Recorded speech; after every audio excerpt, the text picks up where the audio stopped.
نبی صلی اللہ علیہ وسلم سے روایت کرتے ہیں کہ جب امام بات کرے گا تو سب لوگ خاموش رہیں گے۔ ابو ہریرہ رضی اللہ عنہ کہتے ہیں کہ رسول صلی اللہ علیہ وسلم نے فرمایا کہ جمعہ کے دن جب تم اپنے ساتھی سے کہو چپ رہو اور امام خطبہ دے رہا ہے تو تم نے غلط کیا اور تم نے لغو کیا۔ بہرحال اس میں مسئلہ یہی ہے کہ جب خطبہ ہوگا تو جو مؤذن سے لے کر کے اور سارے چھوٹے بڑے سب خاموش رہیں گے، یہ آپس میں بات نہیں کریں گے۔ مؤذن لوگ کئی بار یہ غلطی کرتے ہیں، مؤذن اذان دیتا ہے، امام خطبہ شروع کر دیتا ہے اور مؤذن حضرات کی کچھ ضرورتیں ہوتی ہیں تو ادھر ادھر چلتے رہتے ہیں، باتیں کرتے رہتے ہیں، تو ان کو سمجھنے کی ضرورت ہے اور انہیں سمجھانے کی ضرورت ہے۔ باب الساعۃ التی فی یوم الجمعہ، جمعہ کے دن جو مستجاب گھڑی ہے جس میں دعائیں قبول ہوتی ہیں اس کا بیان۔ ابو ہریرہ رضی اللہ عنہ روایت کرتے ہیں کہ رسول صلی اللہ علیہ وسلم نے جمعہ کا تذکرہ کیا۔ آپ نے کہا اس میں ایک گھڑی ہے، مسلمان بندہ اس کو پا جائے گا اور وہ نماز پڑھ رہا ہو، اللہ تعالیٰ سے کوئی چیز مانگے تو اللہ تعالیٰ اسے دے دے گا۔ اور آپ نے اپنے ہاتھ سے اشارہ کیا اور یہ بتایا کہ وہ وقت بہت تھوڑا سا ہے۔ تو جمعہ کے دن ایک وقت ایسا ہے جس میں لوگوں کی دعائیں مقبول ہوتی ہیں۔ اس کے سلسلے میں ایک بات یہ کہی جاتی ہے کہ وہ وقت اذان ہونے سے لے کر کے اور نماز سے فارغ ہونے تک ہے، اور دوسری بات کہی جاتی ہے وہ وقت اور وہ گھڑی عصر کے بعد ہے۔ ہر ایک کی اپنی اپنی دلیلیں ہیں، اس لیے اس وقت کو پانے کی کوشش کرنی چاہیے اور اس میں دعا کرنی چاہیے۔ یہ مسئلہ آگے آ رہا ہے کہ جمعہ کے دن لوگ امام کو چھوڑ کر کے بھاگ گئے اور چلے گئے، امام کھڑے رہ گئے اور خطبہ دیتے رہے اور کچھ لوگ اور رہ گئے تھے، تو ان کی نماز درست ہوگی اور صحیح ہوگی، نماز پر کوئی فرق نہیں پڑے گا۔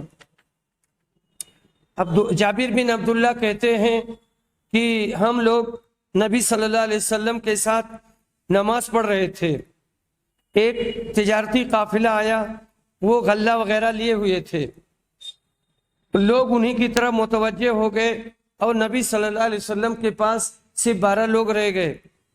تب یہ آیت اتری وَإِذَا رَأَوْا تِجَارَةً أَوْ لَهْوًا انفضوا إِلَيْهَا وَتَرَكُوكَ قَائِمًا، کہ لوگ جب تجارت دیکھتے ہیں یا لہو لعب دیکھتے ہیں تو تم کو چھوڑ دیتے ہیں اور جا کر کے خرید و فروخت کرتے ہیں یا ایک ہی اور دوسرے کام کرتے ہیں۔ یہاں پر بتانا مقصود یہی ہے کہ اگر اس طرح کا واقعہ پیش آ گیا تو نماز ہو جائے گی، جو لوگ باقی رہ گئے ہیں وہ نماز ہو جائے گی، پر لوگوں کو ایسا کرنا نہیں چاہیے۔ باب الصلاۃ بعد الجمعۃ وقبلها، جمعہ کی قبلی اور بعدی سنت کا بیان۔ رسول صلی اللہ علیہ وسلم ظہر سے پہلے 2 رکعت پڑھتے تھے اور ظہر کے بعد 2 رکعت پڑھتے تھے، مغرب کے بعد 2 رکعت اپنے گھر میں پڑھتے تھے، عشاء کے بعد 2 رکعت پڑھتے تھے، اور آپ جمعہ کے بعد نہیں پڑھتے تھے یہاں تک کہ پلٹ کر اپنے گھر آتے، گھر آ کر کے 2 رکعت سنت پڑھتے تھے۔